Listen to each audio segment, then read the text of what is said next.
Good afternoon to you all. चलिए अपन discuss करते हैं थर्ड लॉ ऑफ मोशन का। ठीक है, कल से कंटिन्यू करते हैं। Every action there is equal and opposite reaction, ये थर्ड लॉ ऑफ मोशन का स्टेटमेंट है। ठीक है, हर एक एक्शन का इक्वल और अपोजिट रिएक्शन होता है। ठीक, तो उसको अपन मैथमेटिकली कैसे रिप्रेजेंट करते हैं, F A B is equal to minus F B A. ठीक है, यहाँ पे एफ ए बी का मतलब क्या है, force exerted by B on A. ठीक, फिर यहाँ force exerted by A on B. ठीक, यहाँ बी ए पे फोर्स एक्सर्ट कर रहा है और यहाँ ए बी पे फोर्स एक्सर्ट कर रहा है। माइनस साइन क्या इंडिकेट कर रहा है, दोनों का जो डायरेक्शन हो क्या है, अपोजिट है। क्लियर। अब इसको कैसे समझ सकते हैं, मान लो कि ये दो ऑब्जेक्ट है, ये ए और ये बी। ठीक है, ए के बी के ऊपर ए रखा हुआ है। ठीक है, तो मान लो इसका जो वेट है वो कितना है, 10 किलोग्राम है। ठीक है, तो 10 किलोग्राम जितना क्या लगाएगा, फोर्स लगाएगा।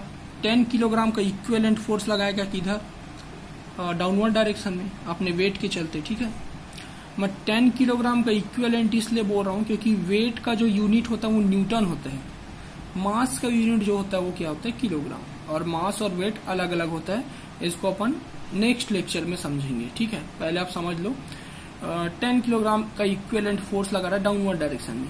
कौन, ए बी पे लगा रहा है डाउनवर्ड डायरेक्शन में, तो बी भी ए पे 10 किलोग्राम का फोर्स लगाएगा अपवर्ड डायरेक्शन में। आई बात समझ में। तो ए बी को क्या दे रहा है, एक्शन, तो बी ए को क्या देगा, रिएक्शन। ठीक, एक्शन का डायरेक्शन किधर है, डाउनवर्ड्स, और रिएक्शन किधर है, अपवर्ड्स। आई बात समझ में। तो देखिए अपोजिट डायरेक्शन हुआ, एक अपवर्ड्स और एक डाउनवर्ड्स, तो ये माइनस साइन इंडिकेट कर रहा है कि अपोजिट डायरेक्शन रहता है। अब उसके बाद ए बी पे एक्सर्ट कर रहा है, देखिए ए बी पे कर रहा है और यहाँ यहाँ बी ए पे एक्सर्ट कर रहा है और यहाँ पे ए बी पे। आई बात समझ में। इसको याद रखना, राइट साइड वाला बाय और लेफ्ट साइड वाला ऑन। ठीक, ये। अब उसके बाद याद रखिएगा, एक्शन और रिएक्शन सेम ऑब्जेक्ट पे एक्सर्ट नहीं होते, डिफरेंट ऑब्जेक्ट पे होते हैं ना। मतलब ए बी पे कर रहा है तो बी ए पे करेगा, ऐसा नहीं कि ए पे ही एक्शन और ए पे ही रिएक्शन लगेगा। ठीक, चलिए इसको एक और सिंपल से एग्जांपल समझते हैं। इलेक्ट्रॉनिक वेइंग मशीन, आपके पास एक इलेक्ट्रॉनिक वेइंग मशीन है, उसमें आपने क्या किया, एक 3 किलोग्राम शुगर का पैकेट रख दिया। ठीक है, तो उस शुगर के पैकेट को इसके ऊपर रखेंगे इलेक्ट्रॉनिक वेइंग मशीन के ऊपर, तो क्या होगा, इसमें रीडिंग कितना बताएगा, 3 ही बताएगा। कितना बताएगा, 3 किलोग्राम बताएगा। आई बात समझ में। इसका मतलब क्या समझ रहे हैं कि ये जो 3 किलोग्राम शुगर का जो पैकेट है वो यहाँ पे फोर्स लगा रहा है, किस पे, इलेक्ट्रॉनिक वेइंग मशीन पे। तो इलेक्ट्रॉनिक वेइंग मशीन भी इस पे कितने का फोर्स लगा रहा है, 3 किलोग्राम का, और वही बता रहा है कि मैं 3 किलोग्राम का फोर्स एक्सर्ट कर रहा हूँ, किस पे, इस शुगर के पैकेट पे। आई बात समझ में। अब मान लो कि इसको अपन 1 किलोग्राम के फोर्स से लिफ्ट करते हैं, किधर, अपवर्ड डायरेक्शन में लिफ्ट करने की कोशिश करते हैं। मतलब मान के चलिए ये जो शुगर का पैकेट है उसको ऐसा 1 किलोग्राम का इक्विवेलेंट फोर्स अपवर्ड डायरेक्शन में लगाते हैं। तो अब इसमें रीडिंग कितना बताएगा इलेक्ट्रॉनिक वेइंग मशीन में, तो कितना बताएगा, 2।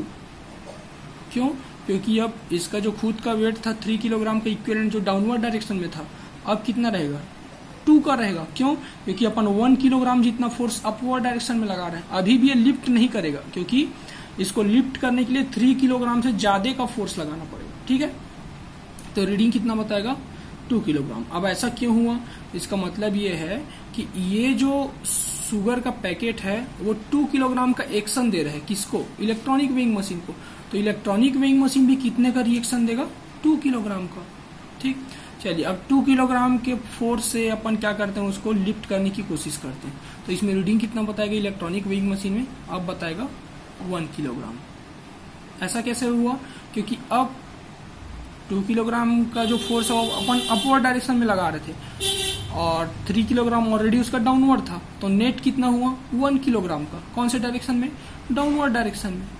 ठीक है, तो ये शुगर का जो पैकेट है वो 1 किलोग्राम जितना फोर्स डाउनवर्ड डायरेक्शन में लगा रहा है, किस पे, इलेक्ट्रॉनिक वेइंग मशीन पे।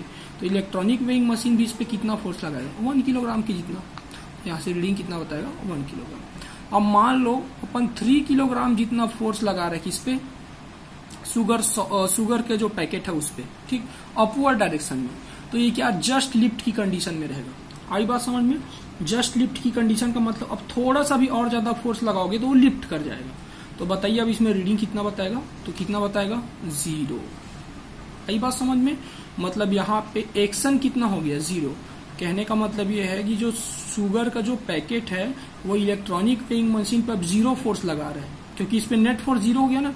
3 किलोग्राम तो था डाउनवर्ड उसके वेट के चलते, लेकिन हमने खुद उसको 3 किलोग्राम अपवर्ड डायरेक्शन में लगाने का कोशिश किया और लिफ्ट करने की कोशिश किया, ठीक है।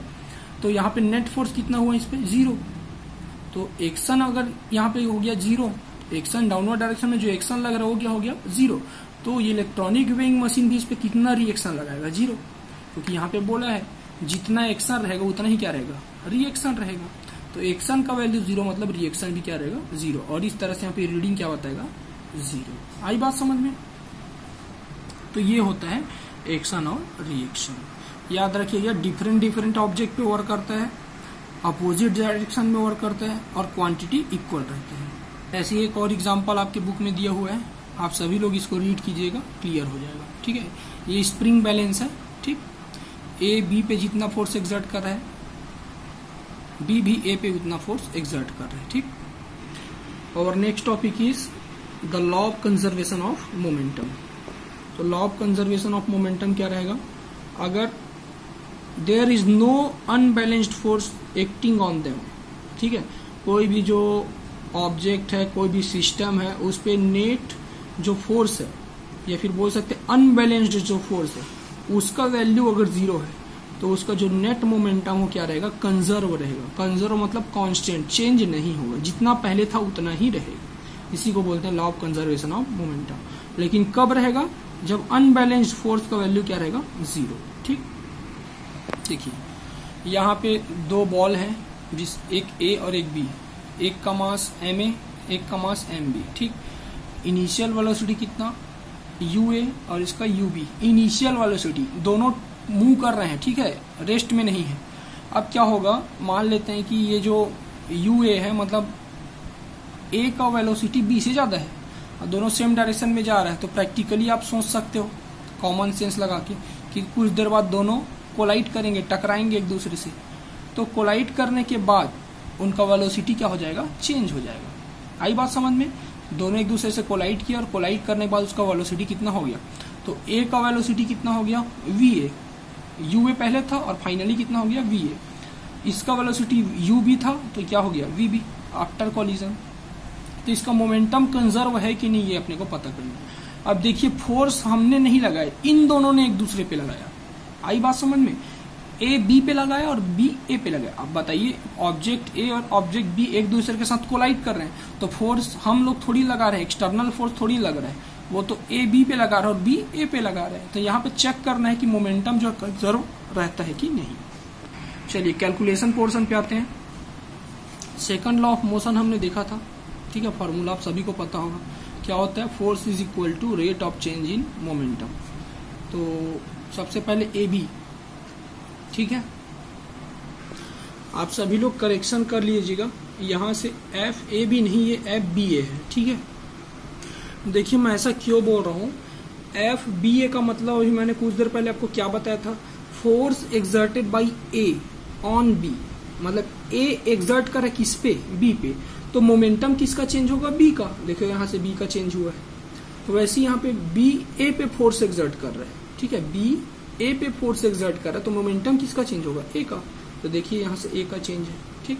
अब change, rate of change of momentum कैसे निकालते हैं, ये तो फॉर्मूला मोमेंटम का, M B V B final momentum minus M B U B, इसको एम को मल्टीप्लाई करेंगे तो M B V B minus M B U B, ये चेंज इन मोमेंटम है। और रेट क्यों लगाते हैं, जब टाइम से डिवाइड करते हैं, तो यहाँ से टाइम से डिवाइड, फिर यहाँ से एफ ए बी का वैल्यू क्या हो जाएगा, M A V A minus M A U A, change in momentum, ये फाइनल मोमेंटम, इनिशियल मोमेंटम, और अपॉन टाइम तो rate of change of momentum. ये सेकंड लॉ ऑफ मोशन का formula है।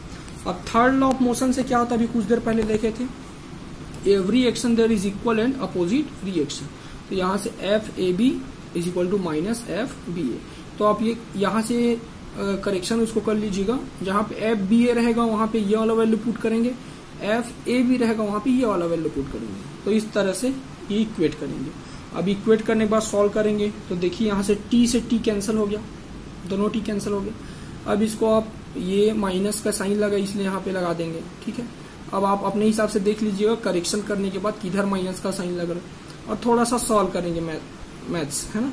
तो मैथ्स सॉल्व करने के बाद आप क्या करिएगा, v वाला टर्म एक साइड में और u वाला टर्म एक साइड में करिएगा, आपका सेम फॉर्मूला आएगा, ठीक है, कोई दिक्कत नहीं। अब ये क्या चीज है बताइए, MAVA प्लस MBVB ये क्या चीज है, momentum after collision, total momentum after collision, ठीक है। कोलाइड करने के बाद देखो ये A का मोमेंटम था और ये B का मोमेंटम, ठीक है। मोमेंटम का फॉर्मूला ही MV होता है, तो ये A का मोमेंटम और B का दोनों को मिला के इतना, और इसके पहले क्या था, कॉलिजन के पहले तो MAUA प्लस MBUB, ये बिफोर कॉलिजन था। तो बताइए आफ्टर कॉलिजन जो टोटल मोमेंटम है वो बिफोर कॉलिजन टोटल मोमेंटम की इक्वल है, मतलब कंजर्व है, कोई भी चेंजेस नहीं हुआ। हाँ ये बोल सकते हैं कि A का मोमेंटम जो है चेंज हो गया, B का भी चेंज हो गया, लेकिन दोनों का जो सम है वो चेंज नहीं हुआ। आई बात समझ में। मान लो पहले A का 3 था और B का 2 था, तो आफ्टर कॉलिजन क्या हो गया, A का 2 हो गया और B का 3 हो गया, लेकिन दोनों का पहले भी कितना था 5, दोनों मिला के, और बाद में भी कितना है 5। इसको बोलते हैं law of conservation of momentum. Clear. इसके बाद इससे रिलेटेड जो न्यूमेरिकल है उसको अपन नेक्स्ट क्लास में देखेंगे। ये इंपॉर्टेंट क्वेश्चन है, ये आपके एक्सरसाइज में है, इसको आप अच्छे से रीड कीजिएगा। क्लियर। Okay, thank you.